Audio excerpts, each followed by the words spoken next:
2 యూనిట్లు ప్రారంభించడానికి వచ్చే సంవత్సరం వరకు పూర్తి చేయాలని యాదాద్రి ప్లాంట్ని దాని మీద ముఖ్యమంత్రి గారి మీద ఒత్తిడి చేస్తున్నాం. అన్నిటికంటే చివరి చెప్పాను, కేఆర్ఎంపైకి సంబంధించి మా ముఖ్యమంత్రి గారు నిన్న మాట్లాడిన మాటలు విన్నారు కదా. మా ముఖ్యమంత్రి గారు మాట్లాడిన మాటలు విన్నారు మీరు. ఆయన సరైన జవాబు చెప్పిండు. ఇప్పటికే మళ్ళీ డిమాండ్ చేస్తున్న మా ముఖ్యమంత్రి గారు చెప్పిన దాంట్లో రేపు అసెంబ్లీలో చర్చిద్దాం, ఎన్ని గంటలైనా చర్చిద్దాం. మీ అగ్రిమెంట్ కరెక్టా కాదా, మీరు ఎందుకు ఒప్పుకోరు? ఆ మొత్తం కేఆర్ఎం కృష్ణా ప్రాజెక్టుని మీరు కేంద్రానికి ఎందుకు అప్పచెప్పిండు? ఇదే ప్రూఫ్. క్షమాపణ చెప్పి నల్గొండకు వచ్చి నువ్వు ఏదైనా చెప్పుకోమో ఫస్ట్ క్షమాపణ చెప్పాలి. లేకుంటే జరిగే పరిణామాలకు మా ప్రభుత్వాన్ని కానీ మాది కానీ బాధ్యత కాదు. పూర్తిగా నువ్వు చేసిన నాశనం. చివరిగా చెప్తున్నా, నీ బిడ్డ అరెస్ట్ కాకుండా ఉండటానికి నువ్వు ప్రాజెక్టుల పేరు మీద చేసిన దోపిడీ మీద 7 కేసులు పెట్టి ఇలా జార్ఖండ్ సీఎం కేజ్రీవాల్ సీఎం రేపో మాపారం చేస్తుంటారు. జార్ఖండ్ సీఎంని ఇలా కాంగ్రెస్ గవర్నమెంట్ని వేధిస్తుంది కదా, నేను కూడా జైలు పోతా, ఇన్ని కోట్లు తిన్నా, నా బిడ్డ నేను కొడుకు అని చెప్పి రాష్ట్రం కృష్ణా ప్రాజెక్టులను కేంద్రానికి అప్పచెప్పింది ఆయనే. అదే సాక్ష్యం కదా, బీజేపీ ఎంపీలు చెప్పింది కదా.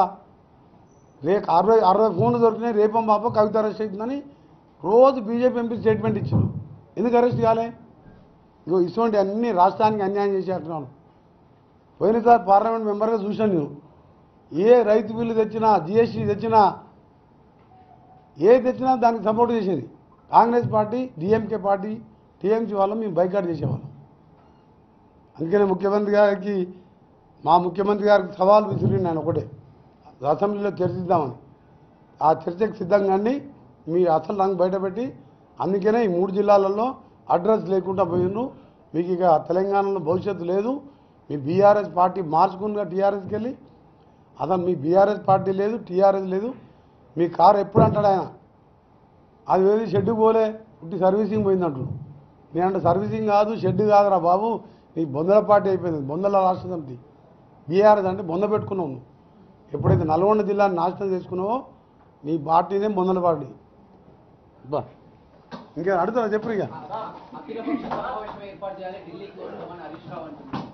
అసలు హరీష్ రావు అప్పటి వరకు ఉంటారా, జైల్లో ఉంటాడా, బయట ఉంటాడా, ఏం తెలుసు? సమావేశం డేట్ వచ్చేవాడు జైలు పోతే. ఇప్పుడు మేడిగడ్డ కూలిపోయింది. మేడిగడ్డ కట్టినప్పుడు ఎవడు ఇరిగేషన్ మినిస్టరు? మేడిగడ్డ మినిస్టర్ ఎవరు? ఆయన కాదు ఇరిగేషన్ మినిస్టరు. అప్పుడు గవర్నర్ ఉండే, అది కేసీఆర్. అంటే కాళేశ్వరం రావు అని పెట్టాలని పేరు పెట్టిపోయింది ఆయన. 10 ఏళ్ళు గవర్నర్ ఉండి కాళేశ్వరం రావు. ఆయనకు కాలు దెబ్బ దాకా మనొచ్చి చూసిపోయింది ఆయన, నరసింహన్. వీళ్ళందరూ సాక్ష్యం కదా. ప్రపంచంలో వింత అంటే అందరు వింత అనుకున్నారు. అని 3 సంవత్సరాలలో అంత పెద్ద డ్యామ్ కూలిందంటే నిజంగానే వింత అని ఇప్పుడు తెలిసింది. ఎప్పుడైనా డ్యామ్ మనం పోయినాం, ఆ డ్యామ్ ఎప్పుడైతే కుంగిన డ్యామ్ మీద నడిచినాం 2 కిలోమీటర్లు, 5 మినిస్టర్ నడుస్తున్నట్టది. ఆటి నుంచి ఇక్కడికి వచ్చేలోడు మొత్తం కూలి కింద పడతామని మాకు భయమైంది. నిజంగా వింతనే కదా. 3 ఏళ్ళల్లో డ్యామ్ దిగిందంటే వాడేమంటాడు, కొందరు ఆఫీసర్లు తెల్లారి మాకు డౌట్ వస్తుందని పోలీస్ ఆఫీసర్లు స్టేట్మెంట్ ఇచ్చారు. ఇది విద్రోహ చర్యలా అనుమానం ఉందని. ఎవరికైనా బుద్ధున్న తను విద్రోహ చర్య బాంబులు పెడితే పైకి లేస్తుంది కానీ కిందికి దిగుతా. కేసీఆర్ ఏమనుకున్నంటే 4 మాటలు వచ్చాయి. కేసీఆర్ బిడ్డ కొడుకు అల్లునికి ఏంటంటే పిటకథలు ఎప్పుడు తెలుసు, అల్లుడు వస్తాడు అనుకుంటాడు, బిడ్డాడు ఏది చెప్పినా నమ్ముతాను అనుకున్నాడు. నేనే చూపించాను ప్రపంచంలో వింత అంటే ఆ వింత కాస్త 3 ఏళ్ళకే కూలిపోయి నిజంగా వింత అనిపించుకున్నది. అందుకని నల్గొండకు వస్తే కేసీఆర్ని ప్రజలు ఉరికిచ్చి మన ఎన్నికలు ఎట్లా కొట్టిన ఓట్లతోని ఈసారి కూడా మళ్ళీ ఓట్లతోనే కొడతారు. 2 పార్లమెంట్ ఎలక్షన్ల టీఆర్ఎస్ డిబేట్ వస్తే నా పేరు వెంకరెడ్డి కాదు. 2 పార్లమెంట్ల వాళ్ళిద్దరూ భువనగిరి నల్గొండ మల్లన్న సాగర్ కొండపోతే నిండుంటుంది, కింద భువనగిరి ఆలేరులా మూసి నీళ్ళు, బోరైతే మూసి వాసన, మంచినీళ్ళు లేవు. అంటే మా తెలంగాణ కాదా భువనగిరి ఆలేరు? ఆడ డిబేట్ రాదు. ఆడ 50,000తో గెలిచాడన్నా 50,000కు 130 ఓట్లు తక్కువ వచ్చినాయి. 5 ఏళ్ల కింద చెప్పిన ఆ మాట నేను. అందుకనే చెప్తున్నా ఇవాళ జగదీష్ రెడ్డి నిన్న మాట్లాడింది కాబట్టి ఆయన గురించి ఎక్కువ మాట్లాడతలేను. కేసీఆర్ త్వరలో వస్తుంది, పులి లేచిందాను. పులి లేదు, పిల్లి లేదు, మొత్తం దుకాణం బంద్ చేసుకొని మొత్తం మూటా మూల చదువుకొని స్పెషల్ ఫ్లైట్ రెడీ పెట్టుకుని ఇంకా స్పెషల్ ఫ్లైట్ ఎందుకు రద్దు చేసుకుంటలేడు ఆయన? ఈ ప్రెస్ వాళ్ళు అడగాలి వాళ్ళని పోయి. ఇంకా స్పెషల్ ఫ్లైట్ ఉంది. ఏది కవిత అప్పుడు లిక్కర్ కేసు అప్పుడు తిరిగింది కదా, బేగంపేట ఎయిర్పోర్ట్లో మన హెలికాప్టర్లో పోయినప్పుడు చూసినా.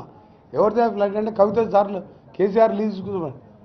మాజీ ముఖ్యమంత్రి అయినా లీజ్ క్యాన్సల్ చేస్తలేడు. ఎందుకంటే ఎప్పుడోసారి రాత్రి కూడా ట్రక్ పని లేచిపోవచ్చు అని ఫ్యామిలీ ఇక దుబాయ్కి పోతే ఒకటి అరెస్ట్ చేయడు కదా. మేడిగడ్డ అన్నారం పోయి ఇప్పుడు మేడిగడ్డ కేసు బుక్ అవుతుంది, అన్నారం పోయింది. ఎంత అన్యాయం అంటే మన ఒక హెచ్ఎండిఏ డైరెక్టర్ బాలకృష్ణ అని ఆర్డీఓ క్యాడర్ ఇలా దోపిడికి ఎగ్జాంపుల్ చెప్తున్నాను. నెట్ 1000 కోట్లకు దొరికింది ఒక ఆర్డీఓ క్యాడర్. అంటే ఇక ధరణి పెట్టి మున్సిపల్ మినిస్టర్ ఆయనే, వాళ్ళ కొడుకు irrigation minister, revenue minister KCR దగ్గర పెట్టుకున్నాడు. యానిమల్ హస్బెండరీ చేపలు బోర్లేమో తలసాని శ్రీనివాస్ యాదవ్. ఇక మా గుళ్ళు గోపురాలు తిరుగుతాను ఇంద్రకరణ్ రెడ్డి. పనికిరాని పోటీలో 10 మంది మంత్రులను పెట్టుకున్నాడు. పైసలు వచ్చే పైసలన్నీ ఆయన దగ్గర పెట్టుకున్నాడు, దోసుకున్నాడు. కూడా హెచ్ఎండి డైరెక్టర్ దగ్గర 1000 కోట్ల ఆస్తి దొరుకుతుందా? ఇలా సోమేష్ కుమార్ది వారం రోజులు వస్తుంది చూడండి, 5000 ఎకరాలు ఉంది ఆయన భూమి. మొత్తం దోసుక తిని కథలు